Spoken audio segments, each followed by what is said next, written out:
महाराष्ट्रातील मुख्य सणापैकी गौरी पूजन हा एक सर्वत्र केला जाणारा उत्सव आहे। सगळीकडे गणेश उत्सवाची धामधूम असतानाच घरोघरी गौरीचे आगमन होते।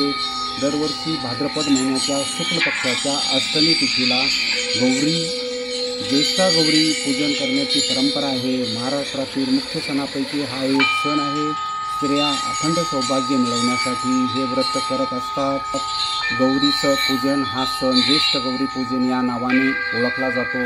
यावर्षी 31 ऑगस्ट 2025 रोजी हा शुभ सण सुरू होईल आणि तो 2 सप्टेंबर 2000 रोजी संपेल। सोमवारी 1 सप्टेंबर 2025 रोजी ज्येष्ठ नक्षत्रावर गौरी पूजन करावे। तसेच 2 सप्टेंबरला रात्री 9:51 मूळ नक्षत्र असेपर्यंत गौरीचे विसर्जन करावे। ज्येष्ठ गौरी पूजन माता गौरीला शुद्ध पाण्याने आंघोळ घालून स्वच्छ टॉवेल कपड्याने पुसून त्यावर गौरी विराजमान कराव्यात। त्यानंतर गौरीला साडी नेसवून सोहळा अलंकार केले जातात। त्यानंतर गौरीच्या कपाळावर हळदी कुंकू आणि अक्षदा लावतात। ज्येष्ठ गौरीच्या दिवशी गौरीच्या मूर्तीची प्रतिष्ठापना एका शुभमुहूर्तावर केली जाते।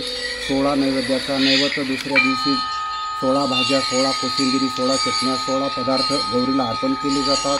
त्यानंतर 16 दिव्यांची गौरींना आरती करण्याची श्रद्धा आहे। सोन्या मोत्याच्या पावली आली अंगणी गौराई, पंचपक्वांना झिम्माफुली करून पूजा आरतीची घाई। ज्येष्ठ गौरी पूजनाच्या सर्वांना हार्दिक शुभेच्छा।